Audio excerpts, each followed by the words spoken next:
2:14 a.m. A single scream pierces the night outside a rundown roadside motel. The Southern Star Motel sat like a decaying relic along Highway 17, its neon sign buzzing faintly, half the letters burned out. Most nights it was just a shelter for truckers or tired travelers too weary to drive farther, but on this night its walls would become silent witnesses to a crime that should never have happened. Darius Cole was 27 years old, a nursing student, working double shifts to pay for school and for his mother's dialysis treatments. Friends described him as someone who never raised his voice, a man with a soft laugh and a stubborn hope that things could get better. That night, he had been driving home after a 12-hour hospital shift. Exhaustion forced him off the road. The Southern Star was the first vacancy he saw. He pulled in, thinking only of sleep. What he didn't know was that the motel was owned by Earl Whitman, a man whose hatred simmered just beneath the surface. Earl was in his late 50s, built thick from years of hard labor, his face permanently twisted in a scowl. To the locals he was known for old-fashioned views, but those views weren't just whispers over beer. They were venom, sharpened by years of bitterness and passed down like an inheritance to his two sons, Kyle and Travis. When Darius walked through the lobby, fatigue in his eyes and kindness in his voice, Earl looked up from behind the desk and saw only one thing: skin color. The exchange was short, but telling. Earl's tone dripped with disdain, his words sharp enough to slice through the tired air. "You're out of place here." Darius, too drained to fight, pushed his ID across the counter and paid in cash. He took his room key, walked down the narrow hallway, and closed the door behind him. But hatred rarely ends at words. Later that night, Earl and his sons forced their way into room 6. The details of what followed would be pieced together later by investigators. From traces of blood, broken furniture, and the testimony of a shaken housekeeper who swore she heard muffled cries, Darius didn't stand a chance. He was beaten, dragged out the back, and buried in the pine woods behind the motel. By dawn, the crime was hidden. Earl locked the office door, handed his sons a quiet warning: nobody ever needs to know. But the thing about secrets, especially violent ones, is that they never stay buried. The cover-up began immediately. Earl scrubbed the carpets. Kyle threw the mattress into a dumpster 2 towns over. Travis burned the clothes they had worn. To any guest who asked, room 6 was under renovation. The police station, just a few miles away, never received a missing persons call from the motel that night. For a few days, it seemed as if Earl's prophecy might be right, that maybe the earth really didn't care who it swallowed. But Darius wasn't just anyone. His disappearance was noticed quickly. His mother, dependent on his visits and his support, called the hospital when he didn't come home. His colleagues, used to his steady presence, reported him missing. And his girlfriend, Alyssa James, a law student with a sharp tongue and sharper instincts, refused to let his name fade into paperwork. She drove the same roads he had driven. She stopped at the same motel. She asked the same question to the man behind the counter: "Have you seen him?" Earl's reply was rehearsed, but his eyes betrayed him. "No one like that stayed here." Alyssa walked out, but something about the way he said like that lodged itself deep inside her. Within days, a missing persons report was filed. Detectives began asking questions. At first, Earl seemed untouchable, confident that the dirt would hold its silence. But little cracks began to show. A guest reported hearing a strange fight late at night. The housekeeper mentioned the smell of bleach in room 6. A trucker swore he saw Earl's sons carrying something heavy into the woods. The Southern Star Motel was no longer just a stop on the highway. It was a crime scene in waiting. And while Earl tried to hold his family together, Kyle began to break. His conscience gnawed at him, his hands shook, and when he drank at the local bar, he couldn't stop muttering about the boy. The first leak in a dam always looks small, but soon, the flood would come. Bottom line, they thought it was buried in silence. But silence was already cracking. The Whitman family thought they had sealed the cracks. They buried Darius in a shallow grave beneath the pine canopy, wiped the blood, burned the mattress, and locked away the truth. For a few days, life resumed as though nothing had happened. Earl poured coffee in the mornings, Kyle tinkered with cars in the garage, and Travis played pool with friends who never asked questions. But guilt is louder than silence. Kyle was the weakest link. He couldn't sleep. Each time he closed his eyes, he swore he saw Darius's face in the dirt, mouth half open as though begging to breathe. His hands trembled so badly he nearly sliced his finger at the auto shop. He began drinking earlier in the day, muttering half-coherent fragments no one could understand. The locals chalked it up to stress, but one woman at the bar heard him whisper a single word over and over: grave. Meanwhile, Alyssa James refused to give up. She drove the route again and again, retracing every mile Darius would have traveled. Each gas station attendant, each late-night diner waitress, each motel clerk got the same question: "Have you seen him?" And again, she landed at the Southern Star. The peeling paint, the buzzing sign, the man behind the counter with the hard eyes. Earl Whitman stood tall, his smile thin, his voice flat. "No one by that name's been here, Miss. Sorry." But this time Alyssa wasn't alone. She had Darius's best friend, Jamal, with her. Jamal noticed something. Alyssa missed the key rack behind the desk. Every slot was filled, except one. Room 6. The plastic tag was gone. Jamal leaned in, pressing. What about that room? Earl didn't blink. Renovation. Alyssa's gut twisted. Her instinct screamed louder than his words. She filed it away, but didn't push further. Not yet. 2 more weeks passed. The missing persons report officially turned into a case. Detective Laura Hanley of the county sheriff's department was assigned. She was methodical, cautious, a woman known for her patience. She visited the Southern Star, walked its hallways, and asked routine questions. Earl answered them all with the ease of a man who had rehearsed his lines 100 times. She left, unconvinced but without proof. But what Earl didn't know was that the case had already grown too large for local hands. Alyssa, determined to make noise, had gone to the press. The story of a young black nursing student vanishing after a long shift caught attention. Headlines began to swirl. Missing student family, desperate for answers. Public pressure mounted. And when questions of race seeped into the coverage, why was his disappearance not treated urgently? Why had motel staff lied? The FBI took notice. Special Agent Richard Cole, no relation to Darius, was sent down from Atlanta. He was sharp, measured, with a reputation for seeing through lies like glass. When Cole walked into the Southern Star, the temperature seemed to drop. Earl met him at the counter, jaw tight. The exchange was polite, but the air crackled. Cole asked simple questions, but every answer was studied. Every pause was too long. Every word was too smooth. He didn't need a confession. He needed the cracks, and he could already see them forming in Kyle. The younger son paced the back office, eyes darting, words fumbling. When asked about the night of Darius's disappearance, he stammered, "I was out with friends." "Which friends?" Cole pressed. Kyle froze. Silence spoke louder than denial. The investigation widened. Ground teams searched the highways, the woods, even dredged parts of a nearby swamp. No body, no evidence. But absence itself became the evidence. People don't just vanish. Not like this. Back at the motel, guests began to whisper. Some claimed to hear strange noises at night, scraping, dragging sounds beneath the floors. Others swore they smelled bleach in the air vents. One traveler checked into room 7 and wrote in an online review, "The place is haunted. Don't stay here."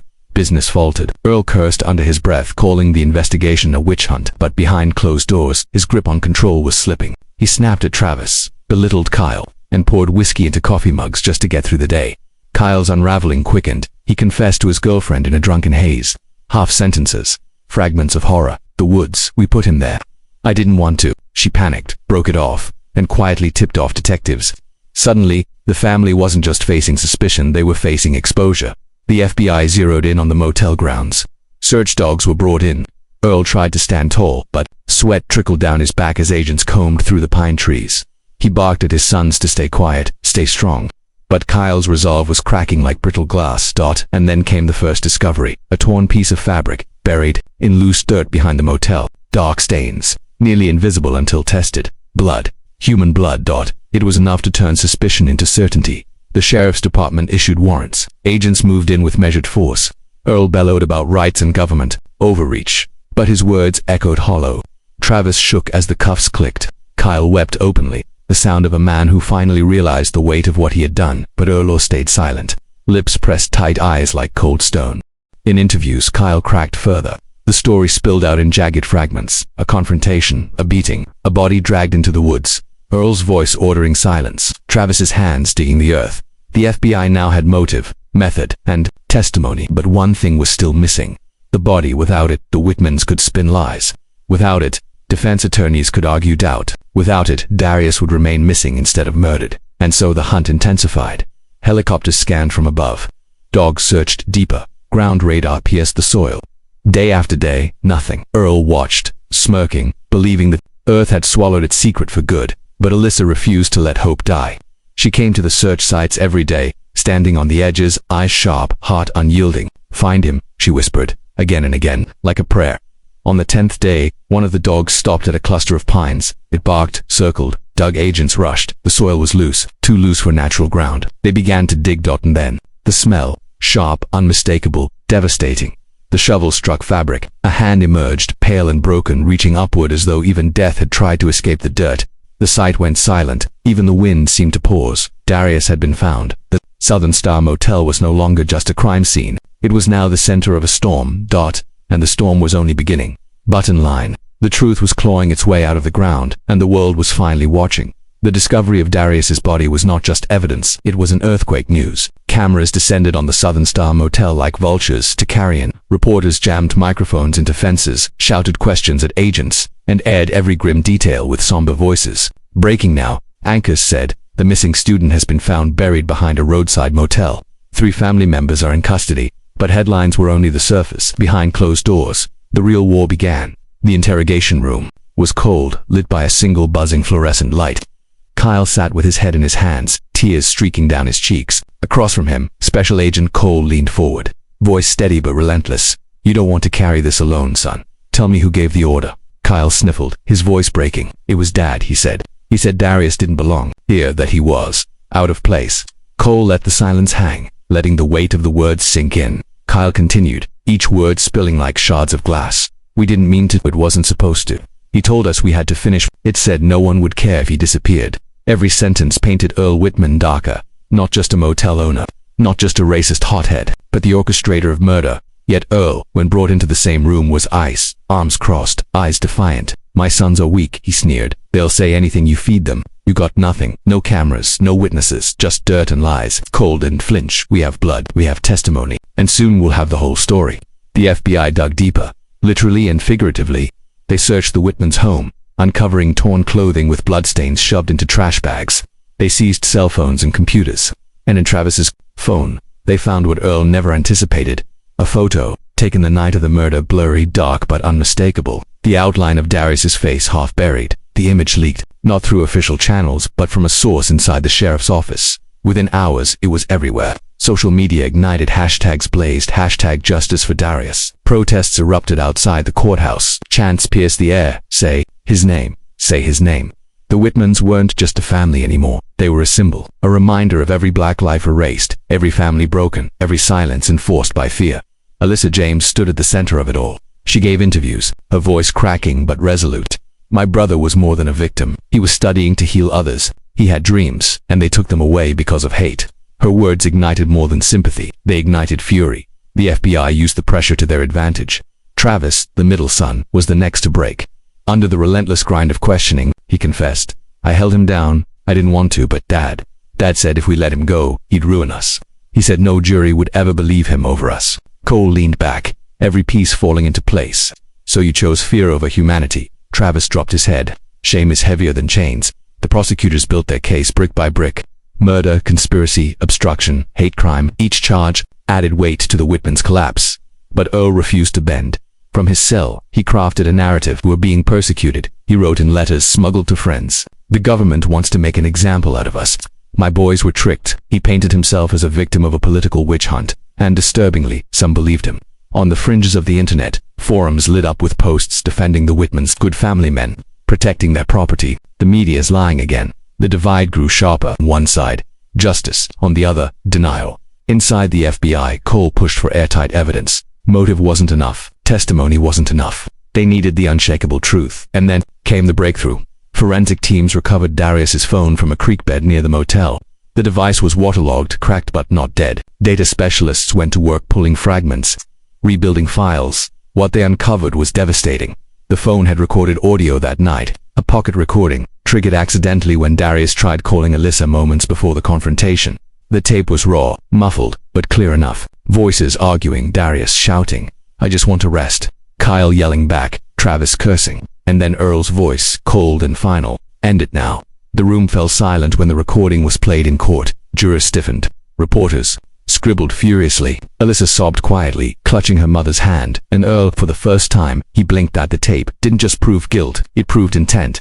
But the horror didn't end there. Digital forensics revealed something darker still, messages between Earl and local contacts, boasting about teaching a lesson and cleaning up the neighborhood. Words soaked in venom. The FBI realized this wasn't an isolated act. It was a pattern. Other disappearances, other beatings, whispered rumors of travelers who never checked out. The Southern Star wasn't just a motel, it was a hunting ground. The case ballooned. What began as a missing person now looked like the unmasking of a hate-fueled empire. Crowds outside the courthouse swelled to thousands. Signs waved no more names. This ends now. The chants grew louder, drowning out the Whitmans' claims of innocence. Reporters asked, how many more? How long has this been happening? And who helped cover it up? The FBI widened its net, probing local deputies, business owners, even neighboring counties. Questions loomed had others looked away. Had silence been purchased with fear? The pressure cracked more than just the Whitmans. It cracked the illusion of safety in the small southern town. Neighbors who once turned their heads now spoke. A waitress confessed she saw bruises on travelers. A gas station clerk admitted he saw blood on Kyle's hands once, years back. Each revelation was another nail in Earl's coffin. Part 3. Closed. The courtroom became the stage for America's reflection.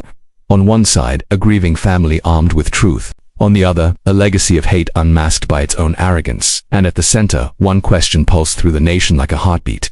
If justice comes too late, is it still justice at all? Bottom line, the truth was no longer hidden. It was recorded, spoken, undeniable. And it was about to tear the Whitman family apart in front of the world. The trial of Earl Whitman and his sons began under the weight of a nation's gaze. For weeks, the courthouse steps had been drowned in chants, prayers, and shouts. Satellite trucks lined the streets, their dishes pointed skyward like weapons of light. Protesters painted murals of Darius on plywood boards. His smile stared back, immortalized in strokes of blue and gold. Inside, the air was heavy. Every bench filled. Families pressed together. Reporters scribbled furiously. Cameras flickered in the hands of sketch artists. A portrait of Lady Justice loomed above the jury box, her blindfold suddenly feeling ironic. Earl Whitman walked into the courtroom in shackles, chin raised as though he still owned something. His sons trailed behind, pale and broken, no longer the swaggering boys who had dragged Darius into the woods. They were gaunt, shrunken, shadows of the arrogance they once wore like armor. The prosecutor wasted no time. She stood tall, her voice ringing like a bell. This is not just about murder. This is about hate, about the belief that some lives do not matter. But today, you the jury hold in your hands the chance to say otherwise. The defense countered with venom. Earl's lawyer painted him as a scapegoat, a hard-working father, a small business owner, and now the government seeks to destroy him because of political pressure, because of mob rule. But truth doesn't bend to spin. Witness after witness took the stand. Kyle, trembling, admitted he held Darius down. Travis confessed to striking him. Each pointed to Earl, the architect of their violence. Then came the bombshell, the recording from Darius's phone. The courtroom went still, every sound swallowed by anticipation. The tape played Darius's desperate voice, "I just want to rest." Then the shouting, then Earl's cold command, "End it now." Gasps tore through the gallery. A juror covered her mouth. Reporters nearly dropped their pens. Alyssa clutched her mother so tightly their hands turned white. Earl's composure cracked for the first time. His jaw clenched, his eyes darted, a flicker of fear seeping through the steel. The prosecutor stepped forward, voice low, deadly precise. "Ladies and gentlemen of the jury, that is not self-defense. That is not an accident. That is murder. That is hate," captured in his own words. The defense floundered. They tried to discredit the tape, tried to claim editing manipulation. But the FBI forensic team testified it was authentic, unaltered. Damning. Then the digital messages were read aloud. Earl boasting to friends about teaching a lesson. References to cleaning up the motel, to keeping the neighborhood pure. The words dripped with venom, with history's ugliest echoes. The jury sat stone-faced, but their eyes betrayed them. Disgust, anger resolved outside. Crowds swelled daily. Protesters lit candles at dusk, turning the courthouse lawn into a sea of flickering light. Celebrities tweeted. Senators gave speeches. The nation debated, argued, but one truth was unavoidable. The Whitmans had become the face of racial terror in modern America. Inside, Alyssa took the stand. Her voice quivered, but her spine held straight. "My brother wasn't just my family, he was my best friend. He wanted to heal people. He wanted to make this world better. And they buried him because of the color of his skin. That's all. That's the only reason." Her words cut deeper than evidence. They gave the jury a heartbeat to feel, a face to remember. Earl refused to testify. He sat silent, lips pressed thin, eyes fixed on the floor. For the first time, silence was not his weapon. It was his coffin. The closing arguments were fire and thunder. The prosecutor, "Hate is not an opinion. It is not a mistake. It is a choice." And on that night, Earl Whitman chose murder. The defense, "Do not let emotion cloud judgment. Do not let the mob outside dictate justice." The jury deliberated for 2 days. The nation waited, holding its breath. When the foreperson rose, the gallery leaned forward as one. "We, the jury, find the defendant, Earl Whitman, guilty of murder in the first degree, guilty of conspiracy, guilty of hate crimes." A cry erupted from Alyssa's family, half joy, half grief. Reporters stormed out to deliver the breaking news. The courthouse lawn exploded with cheers, chants, sobs, but the judge wasn't done. Kyle and Travis were each found guilty of second-degree murder and conspiracy. The sentences came swift, and heavy decades behind bars. Earl himself was sentenced to life without parole. As the verdict was read, Earl finally broke. His voice, once booming, cracked into a rasp. "This is a lie. I'm the victim." But no one listened. His words fell into the silence of his own making. The Whitmans were led away, their chains clinking like punctuation marks on a chapter that could never be erased. The trial was over, but the story wasn't, because outside the movement had grown. Beyond Darius' signs read, "No more names." The protests spread to other towns, other cities. Investigations into unsolved disappearances began reopening. The FBI promised to dig deeper, to find if Earl's Motel was truly just one crime scene or a gateway to others long forgotten. Darius's face became a symbol. His smile, printed on banners, painted on murals, tattooed on skin. His name, whispered in prayers and shouted in chants. In the courtroom's final moment, Alyssa stood alone before the cameras, her voice trembling but clear. They tried to bury him in silence, but now his voice is louder than ever. And with that, the trial ended not as a conclusion, but as a spark. Bottom line, the truth had exploded in court, but its fire spread far beyond. Justice was delivered, but the echoes of Darius's voice would not fade. The verdict reverberated far beyond the courthouse. News networks ran breaking segments for days, splicing clips of Alyssa's testimony with the chilling audio from Darius's phone. Editorials filled the morning papers. Talk shows dissected every angle, from the family cover-up to the FBI's intervention. But for Alyssa, there was no media circus, no easy closure. There was only the quiet ache of an empty chair at the dinner table, the stillness of her brother's room, his textbooks stacked neatly, his sneakers waiting by the door as if he might slip them on again. Grief has no verdict, yet in grief something grew. Within a month, a scholarship was launched in Darius's name, funded by donations pouring in from strangers across the country. The Darius Miles Memorial Scholarship was announced at his high school auditorium, the very stage where he once delivered a speech about wanting to become a doctor. Students wept as his face lit up the projector screen. Teachers held candles, their flames quivering like the hearts in their hands. Alyssa stood on that stage, looking out at the crowd. Her voice carried softly, but firmly. "My brother's dream was to heal.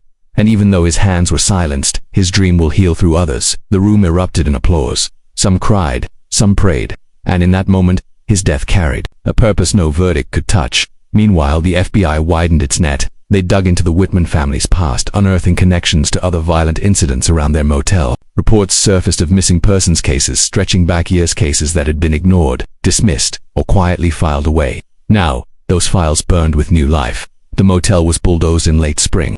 A crowd gathered as the walls collapsed, the neon sign snapping in half as if under the weight of its own lies. On the empty lot, volunteers planted a community garden. Rows of flowers and vegetables soon filled the ground where blood had once stained the earth. Children played in its dirt. Neighbors gathered their four-piece vigils. Life reclaimed what hate had tried to destroy. But for Alyssa, the story wasn't about land, or even the Whitmans' downfall. It was about voices, about those who had been silenced. She traveled across the country, speaking at colleges, churches, and rallies. Her words became a kind of liturgy for the movement. They thought silence was safety. They thought hate could hide, but truth doesn't stay buried. It rises. It always rises. Each time she spoke, the audience rose to their feet, chanting her brother's name. Darius had become more than a victim. He was a spark in a fire that refused to go out. And yet, late at night, when the applause faded and the hotel lights dimmed, Alyssa still whispered to her brother. In her dreams, he still knocked on her bedroom door, asking for advice on college, asking her to quiz him on anatomy terms. She woke with tears on her cheeks, a grief that even justice could not erase, because justice is a verdict. Grief is forever. Months later, at the unveiling of a mural in downtown Atlanta, Alyssa found herself standing before a canvas 40 feet tall. It depicted Darius smiling, eyes lifted toward the sky, his hands stretched outward as if reaching into tomorrow. Children ran past, pointing at the painting, shouting, "That's Darius. That's the boy who changed things." Alyssa placed her hand against the cool brick wall, tears welling as cameras clicked behind her. "Rest easy, little brother," she whispered. "They'll never forget you." And in that whisper, something shifted. Her grief had not lessened, but it had transformed. It was no longer just sorrow. It was power. The final scene was not in a courtroom, not at a rally, not even in front of a mural. It was in the silence of an evening sky, as candles flickered on a hillside vigil. Hundreds gathered, their lights forming a constellation across the dark. From above it looked like stars pulled down to earth, burning in Darius's name. No judges. Gavel could echo louder. No verdict could shine brighter. Closing button line. Hate had buried his body, but truth had raised his voice. And that voice, carried by thousands, would never be silenced again. Call to action: professional, engaging. If this story moved you, don't let it end here. Subscribe to our channel for more powerful stories that uncover the truth behind injustice. Like this video to help share Darius' story with the world, and drop a comment below. What part of this story hit you the hardest? We read every word, and your voice matters. Together, we keep these stories alive. Together, we make sure the silence is never repeated.